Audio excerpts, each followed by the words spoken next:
Dans cette semaine dédiée aux dons spirituels et à la prophétie, j'aimerais vous lire un texte qui se trouve dans Éphésiens au chapitre 3, au verset 8, où l'apôtre Paul dit « À moi, le moindre de tous les saints, cette grâce a été accordée d'annoncer aux païens comme une bonne nouvelle la richesse insondable du Christ et de mettre en lumière la dispensation du mystère caché de toute éternité en Dieu, le Créateur de toutes choses. Ainsi désormais les principautés et les pouvoirs dans les lieux célestes connaissent la sagesse de Dieu dans l'Église ou par l'Église dans sa grande diversité. » Et l'une des façons avec lesquelles Dieu peut montrer sa sagesse dans sa grande diversité, ce sont les dons spirituels et c'est aussi la prophétie où les principautés, les pouvoirs peuvent voir à travers l'Église et les dons qu'il distribue à l'Église la grande sagesse variée de Dieu. Il y a parfois des choses qui sont cachées que Dieu veut révéler à l'Église et la prophétie aussi est là pour encourager, pour édifier comme on l'a dit, pour consoler. Et donc on parle de cette prophétie, du pourquoi de la prophétie, de comment fonctionne la prophétie. Et pasteur, je pense que tu as encore beaucoup d'enseignements et beaucoup à dire sur le thème de la prophétie, mais on aimerait aussi prier par rapport à ce thème important. Et qu'est-ce que tu voudrais aujourd'hui nous partager sur la prophétie, en quoi la prophétie est importante pour nous aujourd'hui? Oui, avec plaisir. Merci beaucoup Jérémy, merci beaucoup chers auditeurs. J'aimerais vous encourager. J'ai parlé dans la session de hier que l'importance du prophète, j'ai encouragé tous ceux qui avaient un appel à un ministère de prophète d'oser chercher Dieu et continuer à chercher, l'importance d'être établi et de ne pas s'autodéclarer prophète, mais d'être établi d'une église. J'aimerais m'adresser un instant aux pasteurs, aux anciens des églises. Parfois, on est toujours avec ce principe un peu du balancier qui part trop d'un côté, puis trop de l'autre. Et j'aimerais vous encourager, vous les responsables d'église, à amener cet équilibre nécessaire. On ne peut pas dans l'Église se dire « OK, il n'y a plus que besoin du prophétique maintenant ».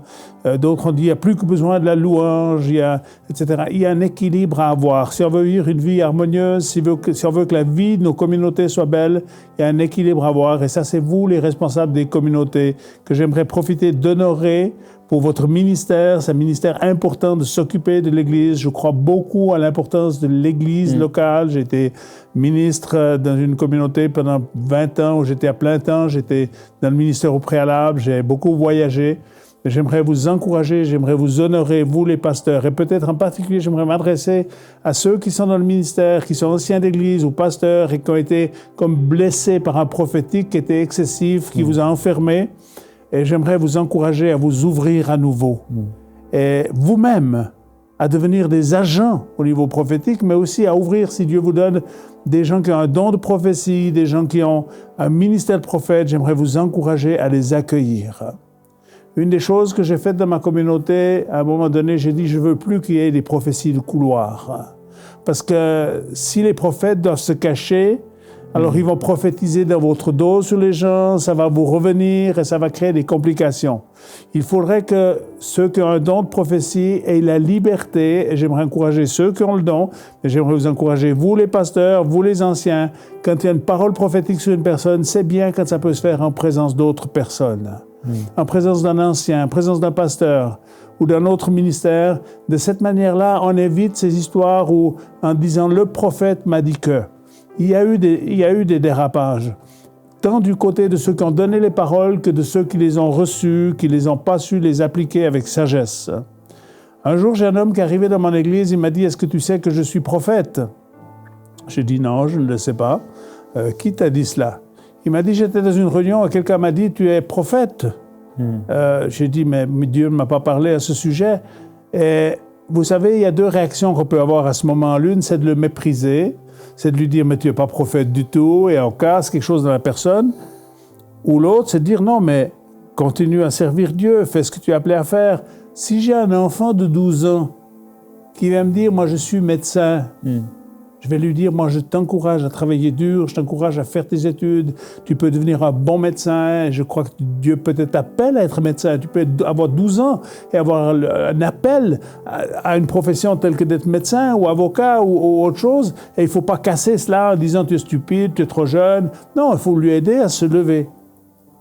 Mais celui qui vient dire « je suis prophète » comme ça du jour au lendemain, c'est comme un enfant de 12 ans qui vient dire « je suis médecin ». Ne le cassez pas, mais encouragez-le et aidez-le à grandir et à découvrir quel est réellement l'appel de Dieu sur sa vie.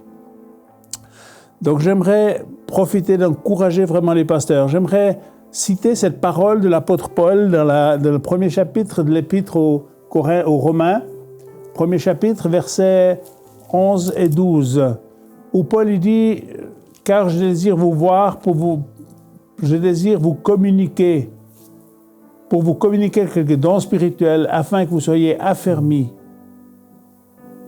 afin que nous soyons encouragés, afin que nous soyons encouragés ensemble au milieu de vous par la foi qui nous est commune, à vous et à moi. » Paul il dit « Je suis venu pour vous communiquer quelques dons spirituels. » D'où viennent les dons spirituels? Ils viennent de Dieu. Et c'est Dieu qui donne les dons.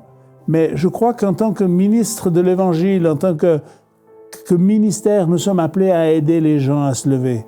Nous sommes appelés à les éveiller. Et j'aimerais vous encourager à vous éveiller. Et peut-être que vous avez reçu des paroles prophétiques dans le passé, elles ne se sont pas réalisées, et vous dites, mais ça ne servait à rien, ça ne s'est pas réalisé. Je vous encourage à faire, des choses ont été dites à Marie, elle a dit que Marie les a repassées dans son cœur. Je vous encourage de temps à autre de relire, de repenser à ce qui était dit sur votre vie, à examiner les choses. Ne vous laissez pas emprisonner. Si la prophétie vous emprisonne, c'est faux. Elle ne doit pas vous emprisonner, elle ne doit pas vous contraindre. Parce que Dieu n'est pas un Dieu de contrainte. Dieu nous invite. Même le royaume de Dieu, on n'est pas contraint d'entrer dans le royaume de Dieu. On est invité dans le royaume de Dieu. Et vous savez, dans le royaume de Dieu, il n'y aura que des volontaires. Parce que personne n'est contraint à rentrer dans le royaume de Dieu. On rentre dans le royaume de Dieu parce qu'on aime Dieu, parce qu'on choisit de se réfugier en lui et on reconnaît que nous sommes des êtres pécheurs qui avons besoin de sa grâce. Donc j'aimerais vous encourager à ne pas mépriser la prophétie. Et vous, les responsables d'Église, j'aimerais vous encourager à vous ouvrir à nouveau. Et s'il y a des gens qui ont été blessés par le prophétique, ne rejetez pas. Vous savez, on peut se brûler la bouche en mangeant une soupe qui est trop chaude. Ça ne veut pas dire qu'il ne faut plus jamais manger de soupe. On peut faire une indigestion en mangeant trop de certains mets. Ça ne veut plus dire qu'on ne peut plus jamais manger de ce mets. Donc j'aimerais vous exhorter, vous encourager à un équilibre. Et j'aimerais vous encourager, on a besoin plus que jamais que les 5 ministères fonctionnent d'une façon harmonieuse ensemble. Nous avons besoin les uns les autres. Et je crois que Dieu, comme je l'ai déjà dit précédemment, Dieu ne nous enferme pas dans un ministère. Parfois, on peut avoir un ministère pastoral et avoir un don de prophétie. On peut avoir côté évangéliste, être pastoral, on peut avoir un ministère apostolique et avoir d'autres dons qui vont avec, etc. J'aimerais vous encourager. Je ne suis pas là pour enseigner sur les 5 ministères, sinon j'ai d'autres choses à dire. Mais j'aimerais vous encourager à cet équilibre. J'aimerais m'arrêter un instant sur l'importance de la parole prophétique. Et j'aimerais mentionner 2 choses qui me semblent importantes. Dans Proverbe 18, 21, si je ne fais pas erreur, à moins que c'est 21-18, j'ai un doute ici, Salomon dit la chose suivante, je contrôle pendant que je continue à parler. Salomon dit, la vie et la mort sont au pouvoir de ta langue. 18-21. La vie et la mort sont au pouvoir de ta langue. Ça veut dire que dans tes paroles, il y a de la puissance. Alors j'aimerais t'encourager, mon frère et ma sœur, même si personne t'a reconnu prophète, commence à parler sur ta propre vie. Commence à parler sur ton futur. L'apôtre Jacques, qui écrit l'épître de Jacques dans le Nouveau Testament, à la fin du Nouveau Testament, au chapitre 3, l'apôtre Jacques parle de la puissance du langage. Tout le chapitre 3 est sur la puissance du langage. Et il utilise plusieurs illustrations. L'une des illustrations qu'il utilise, c'est celle d'un navire. Et il dit, même si le navire il est immense, c'est un petit appareil à l'arrière qui s'appelle le gouvernail, qui donne l'orientation au bateau. Et il dit, telle est la puissance du langage. Donc vos paroles sont très importantes. Et j'aimerais vous encourager, vous n'avez rien besoin de faire pour dire des paroles négatives, pour avoir des pensées négatives, ça vient tout seul. Mais pour construire, vous savez, pour qu'un feu s'éteigne, il suffit d'attendre et le feu s'éteint. Si vous voulez qu'il continue à brûler, il faut mettre des bûches. Et j'aimerais vous encourager à parler sur vos vies, à parler positivement, à parler dans la foi, parce que c'est par la foi qu'on prophétise. parler sur votre propre vie. Vous n'avez pas besoin de courir à travers le monde pour aller entendre, chercher un prophète qui puisse vous dire les choses. C'est toujours bon de recevoir. Il y a 2 semaines en arrière, j'étais dans une église et on m'a demandé de parler de la prophétie. Et on m'a dit, parce que nous, on ne veut plus que les gens ils aillent chercher les prophètes, ils ont qu'à prophétiser sur eux-mêmes. Alors je crois en cette réalité. Et je dis la chose suivante. On peut manger des fraises, les cueillir et les manger soi-même, c'est très bon. Mais de temps en temps au restaurant, d'avoir une bonne coupe de fraises avec de la crème chantilly, de la crème double dessus, comme on a dans notre pays, c'est bon. Et je crois qu'il y a des fois, on peut parler sur soi-même, mais parfois, c'est tellement bon d'avoir une parole de quelqu'un d'extérieur qui vient t'encourager, qui vient te bénir. Et j'aimerais prendre ce temps qui nous reste, je veux dire, mentionner encore une ou deux choses, mais j'aimerais prendre ce temps qui reste, j'aimerais prophétiser. D'une part sur les ministères, et en particulier sur les pasteurs, sur les anciens, sur les docteurs, j'aimerais vous encourager. Je sais l'importance de la doctrine, je sais l'importance, je crois l'importance d'une doctrine, mais j'aimerais vous dire une chose. Le monde autour de nous qui est sans Dieu, qui a rejeté Dieu, ils s'en foutent de notre doctrine. Mais je crois qu'elle est importante. Pour moi, elle est très importante dans l'Église. Mais pour le monde extérieur, ils veulent savoir si Dieu il est vivant ou s'il n'est pas vivant. Et l'aspect prophétique, et vous pouvez prophétiser sur la vie de quelqu'un. J'ai fait l'expérience suivante, je vais raconter cette petite histoire. J'avais enseigné j'avais une semaine des étudiants, j'avais un peu plus de 30 étudiants en Afrique du Sud. Et j'ai enseigné sur le prophétique et j'ai fait des expériences prophétiques pendant 3 jours avec eux. Ils ont tous appris à prophétiser. Ce ne sont pas des prophètes, ils n'ont même pas tous le don de prophétiser, mais ils ont tous compris comment ça fonctionne. Après quoi, je suis allé avec mon épouse au Cap pour une semaine de vacances. Cap Town, et là j'ai résidé dans la prison Paul Mort. Et j'étais dans la villa où Nelson Mandela accueillait les chefs d'État qui étaient en prison. C'est là que j'ai résidé pendant une semaine de vacances. Les responsables de cette prison Paul Mort sont presque tous des chrétiens. Le directeur est un chrétien. Il m'a fait visiter, il m'a dit « J'aimerais te faire visiter un certain nombre de mes prisonniers, des gens qui sont dans des peines très lourdes, qui sont seuls, où ils leur ont donné un petit animal, souvent un oiseau à éduquer, etc., pour essayer de les sociabiliser. » Et je sortais de 3 jours, je n'avais fait que de prophétiser avec des jeunes, de leur apprendre à prophétiser. Et j'ai prophétisé sur ces gens plutôt que de prier. D'ailleurs, très souvent, je fais ça. Les gens me disent « Est-ce que tu veux bien prier ?» Je leur prends les mains et je commence à parler sur leur vie. Plutôt que de juste demander à Dieu de faire, je déclare sur leur vie. Je suis arrivé dans la 4e cellule. Il y avait un jeune homme, je pense qu'il avait environ 35 ans. Je lui ai dit « Est-ce que tu es chrétien ?» Parce que beaucoup sont devenus chrétiens dans cette prison. Il m'a dit « Non, je suis musulman. » Je lui ai dit « J'ai une parole de Dieu pour toi. Est-ce que tu veux l'entendre ?» Il m'a dit « Oui. » Alors je me suis mis à prophétiser. Quand j'ai dit que j'ai une parole de Dieu pour toi, je ne savais pas encore ce que j'allais dire. Mais de la même manière, si vous êtes chrétien et je vous demande de prier, vous savez prier et vous allez automatiquement vous mettre à prier et vous savez vous laisser inspirer pour prier. Vous commencez peut-être un peu d'une façon un petit peu routinière en disant « Seigneur Jésus, merci », etc. Mais ensuite, on sait se laisser inspirer pour prier. On peut faire la même chose dans le prophétique. Donc j'ai dit à ce jeune homme « Je vais prophétiser sur toi ». Il m'a dit « Oui, je veux la parole prophétique ».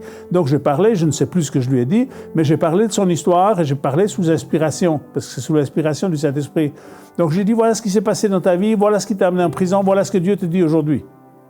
Ça c'est résumé, j'ai dit plus que ça. Quand je me suis arrêté de parler, il a crié.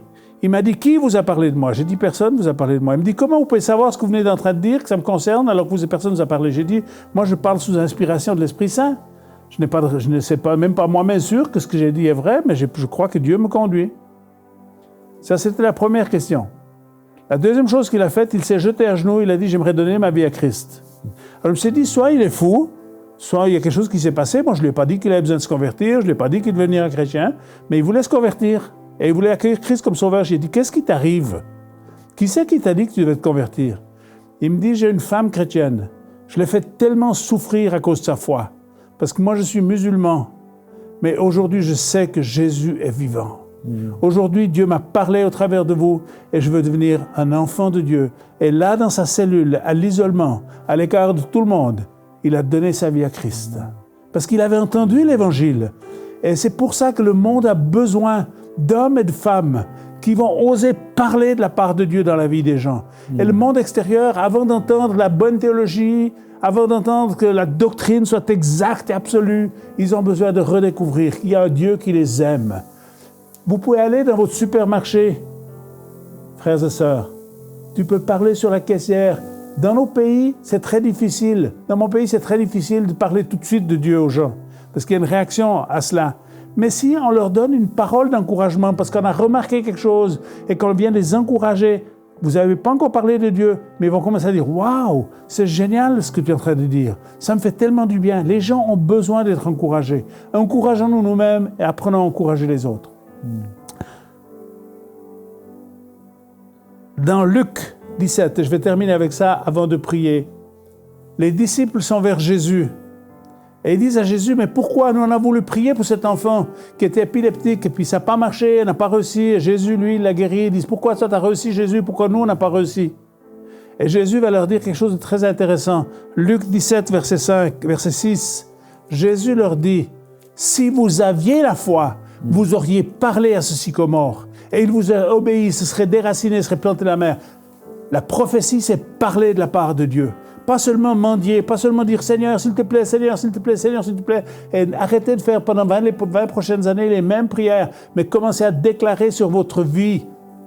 Dieu va vous donner les paroles utiles pour construire, pour édifier, pour consoler, pour donner de la force au corps de Christ et pour que les gens qui ne connaissent pas Dieu puissent découvrir « Oui, il y a un Dieu vivant et il veut se révéler à eux ».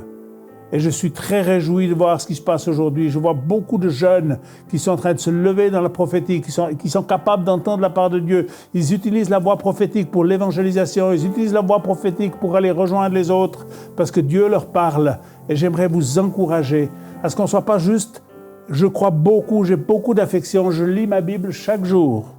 Et j'aime les Écritures, j'aime la parole de Dieu. Mais la parole de Dieu, elle doit ressortir de nous d'une façon transformée. Je vais enseigner sur cela dans un de mes prochains messages. Vous aurez l'occasion de voir sur le site. Je vais enseigner comment nous sommes appelés à transformer la parole de Dieu pour que ceux qui l'entendent puissent la recevoir, qu'elle vienne les rejoindre. J'aimerais vous remercier pour votre écoute et j'aimerais pouvoir prier avec vous. Pour tous ceux qui ont été blessés par la prophétie, pour tous ceux qui ne veulent plus de prophétie, de l'aspect prophétique dans leur église, parce que ça crée du trouble, pour ceux qui ont subi la prophétie, parce qu'il y a eu des choses fausses qui ont été dites et ça n'a pas été géré correctement, et c'est pas parce que quelque chose n'a pas fonctionné comme ça a dû fonctionner qu'il faut l'arrêter. Et j'aimerais vraiment prier avec vous ce matin pour que la grâce de Dieu revienne, pour que la faveur revienne. Et je vais laisser mon frère Jérémie prier en premier lieu, je prierai après lui, et on veut prier pour vous, qu'il y ait vraiment de l'harmonie et de l'équilibre entre les 5 ministères dans vos églises. Mais ne méprisez pas la prophétie, dit la parole de Dieu. Ne méprisez pas la prophétie. Donnez-lui une place juste. Pas besoin de donner toute la place, mais donnez-lui une place juste. Je vous le demande, au nom du Seigneur. Elle est utile plus que jamais. Nous sommes dans cette période de la fin des temps. Et le prophète Joël a dit dans les derniers temps, je répandrai mon esprit. Vos fils et vos filles prophétiseront. Appelons cet esprit prophétique. Vous allez voir que nos réunions vont venir plus dynamiques, que les gens vont venir plus facilement dans nos rencontres, parce qu'il y aura cette présence et cette manifestation prophétique. Alléluia. Alléluia. Là où vous êtes, vous pouvez prier, commencer à proclamer des choses sur vous, selon ce que le Saint-Esprit vous donne de vous exprimer, selon ce que vous pouvez ressentir et désirer. Et Père, je veux te remercier pour toutes ces personnes précieuses qui ont une destinée en toi, toutes les choses que tu veux faire à travers l'Église. Tu veux démontrer ta sagesse infiniment variée. Tu es un Dieu merveilleux et tellement grand. Et je prie pour ces personnes qui se sont arrêtées. Ta parole déclare, ils ont tué les prophètes. Et je prie pour ces personnes où on a tué leurs dons, en tout cas on les a méprisés et rejetés, qu'ils puissent entrer dans ces dons à nouveau, qu'ils puissent les manifester à nouveau. Nous le déclarons sur eux, qu'ils sortent de ce puits, ils sortent de ces impossibilités, ils sortent de ces raisonnements, ces forteresses qui ont été construites en eux à cause des blessures. Et Père, nous prions pour les gens qui sont blessés aujourd'hui. Nous déclarons la guérison des cœurs, la guérison des blessures. Nous déclarons que tu viens penser leurs plaies, tu viens les guérir. Tu viens leur permettre de marcher à nouveau dans la prophétie, dans les dons spirituels. Et Père, oui, nous voulons prier pour toutes ces églises locales, là où on n'a vu que le pasteur du début, le pasteur jusqu'à la fin. Et on prie pour un rétablissement des 5 ministères, pour le rétablissement de ce ministère de prophète dans l'Église. Oui. Nous en avons besoin, Père. Nous en avons besoin sur EMCI TV. Nous en avons besoin sur Enseigne-moi. Nous en avons besoin dans nos églises respectives. Nous avons besoin de véritables prophètes, Père. Et on a aussi besoin de ce don de prophétie dans nos églises pour que ces frères et ces sœurs qui viennent ne puissent pas ressortir sans consolation, ne puissent pas ressortir sans édification. Père, nous te bénissons, te glorifions, te remercions pour cette voix prophétique, pour le don de la prophétie, pour le ministère de prophète, et comme l'a dit le pasteur aussi, pour ces conseils parfois de prophètes qui peuvent être là dans nos vies. Esprit de révélation, nous t'accueillons. Au-delà des mots, au-delà des paroles qui ont été dites, viens nous parler, nous instruire, nous révéler les choses qui sont cachées. Permets à ton peuple, permets-nous de vivre ces choses, de prophétiser sur nous-mêmes. Aide-nous à comprendre l'importance de le faire. Merci Saint-Esprit. Merci Saint-Esprit. Cher pasteur, cher responsable d'église, au nom des prophètes, j'aimerais vous demander pardon. Là où vous avez été blessé, là où vous avez eu le sentiment que ça crée du désordre, je vous demande pardon de leur part. Et je vous demande de faire confiance à Dieu. Et je vois qu'il y a comme un feu nouveau qui va venir dans vos communautés au moment où vous allez refaire de la place pour que la voix prophétique puisse s'exprimer. Faites de la place, accompagnez, gérez les choses. Dieu vous a donné une autorité en tant que responsable de communauté. Que tu sois prêtre, que tu sois pasteur, que tu sois ancien, quel que soit ton ministère, j'aimerais t'encourager à t'ouvrir à cette voix prophétique. Dieu parle.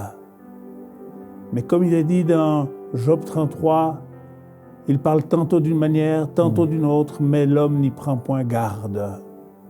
Et je veux prier pour que de nouveau, Dieu donne des prophètes, des dons de prophétie, des prophètes, pour que l'évangile de Jésus-Christ, cette bonne nouvelle d'un Dieu qui aime l'humanité, d'un Dieu qui a donné son Fils et qui est venu mourir sur une croix pour nous racheter, pour nous libérer. Je veux prendre autorité sur tout esprit qui est venu essayer de détruire le prophétique. Je sais que le prophétique a été beaucoup attaqué. Il y a des puissances diaboliques qui sont venues attaquer les prophètes, attaquer l'esprit prophétique. Au nom de Jésus, je prends autorité et je chasse tout esprit qui est venu pour dérober, pour égorger, pour détruire. Ouais. Je chasse ces esprits de tourments qui sont venus sur les prophètes, de tourments qui est venu tout ce qui est autour de la prophétie. Je prends autorité au nom de Jésus contre les choses qui ont été faussées, contre les choses qui ont été pas juste faites d'une façon correcte, Seigneur Jésus. Et je prie maintenant que la présence de Dieu revienne dans ce ministère, que l'onction de Dieu revienne dans ce ministère. Au nom de Jésus, j'appelle la génération montante à se lever dans le prophétique, à recevoir de la révélation de Dieu, pas seulement pour prophétiser, mais pour aller chercher les perdus, pour aller chercher les gens qui sont loin de Dieu. Au nom de Jésus, je déclare que l'onction prophétique va revenir dans ta vie, cher pasteur, aussi dans ta vie de pasteur. Amen. Que tu vas être capable de discerner les choses, capable d'évaluer, dire oui, là on est bon, là on peut le faire. Tu n'es pas obligé de lâcher les brides et puis que tout puisse se passer n'importe comment. Tu as une responsabilité devant Dieu. Exerce-la d'une façon saine, avec amour, avec grâce. Mais si on attend que le standing soit trop haut pour permettre que quelque chose se passe, rien ne peut se passer parce qu'on n'a jamais atteint le niveau. La gloire de Dieu va revenir dans le corps de Christ. La puissance et le souffle de l'Esprit de Dieu qui est en train de venir sur ce monde, parce que nous sommes proches de la fin. Dieu va souffler et Dieu t'invite, mon frère, ma sœur, et vous les responsables, à vous ouvrir à cela pour que Dieu puisse toucher non seulement votre Église, mais que ce qui est à l'intérieur puisse commencer à sortir vers l'extérieur, que les différents ministères puissent se lever, que les prophètes puissent reconnaître et distinctement identifier les ministères, qu'il y ait un accord qui soit trouvé, que ça ne se fasse pas juste d'une façon unilatérale, mais qu'il y ait une harmonie dans l'ensemble des ministères pour que la gloire de Dieu revienne dans ce ministère. Alléluia. Je veux prophétiser. Je veux prophétiser sur Marc. Je vois un homme qui s'appelle Marc. Je crois que tu as 48 ans, mais en tout cas entre 45 et 50 ans. tu es dans une situation très complexe et tu fais partie de ces gens qui ont vécu une situation douloureuse au niveau prophétique. Il y a comme quelque chose qui s'est figé, tu as dit que ça ne se passera plus jamais. Et le Seigneur te dit, tu t'es lié avec cette parole et aujourd'hui, Dieu t'invite à te délier. Il y a une personne qui t'appelle Jeannette. Tu avais une onction prophétique sur ta vie et puis on t'a brimé et tu t'es éteint. C'est comme si la flamme est totalement éteinte. Mais le Seigneur vient et il souffle sur ta vie. Et le feu va revenir, la flamme va se rallumer. Tu vas commencer de nouveau à prophétiser, tu vas de nouveau commencer à retrouver de la joie à le faire. Mais tu étais attristé. Mais le Seigneur vient réveiller ton esprit. Et aujourd'hui, Dieu dit, je réveille l'esprit de mon peuple. Je réveille l'esprit de mon peuple. Dans le prophète Agé, il dit qu'il réveille l'esprit de Zorobabel, l'esprit de Josué, l'esprit de tout le peuple.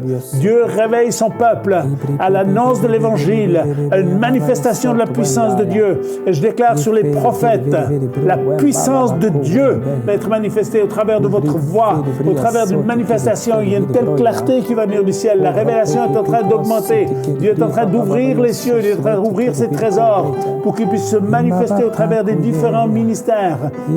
Je respecte chacun des ministères. Aujourd'hui, je parle des prophètes. Et je dis aux prophètes, l'onction et la puissance de Dieu revient sur vous, comme jamais au préalable. Lève-toi, va dans la présence de Dieu. Dieu va charger tes batteries.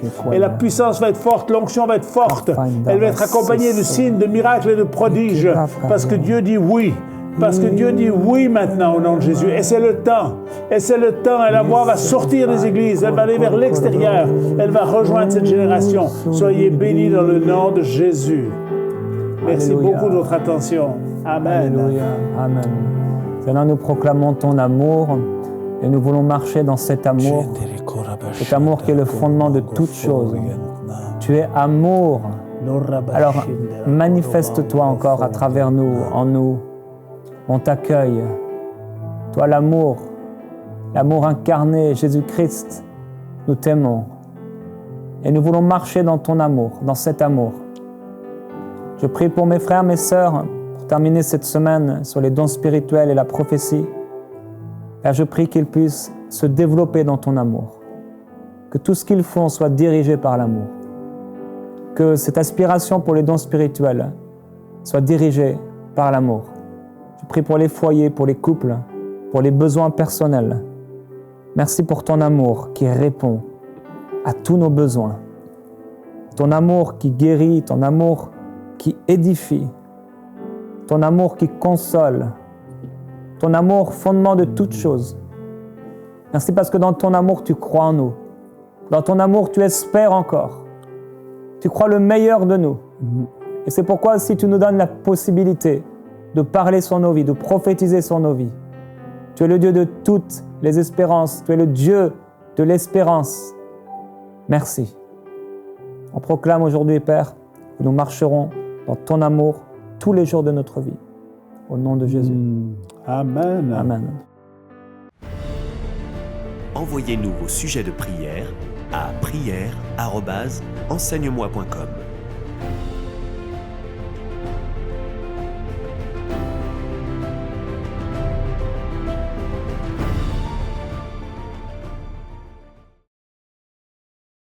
Cette émission est rendue possible grâce au précieux soutien des partenaires d'Enseigne-moi Canal International. Retrouvez tous nos programmes sur enseigne-moi.com.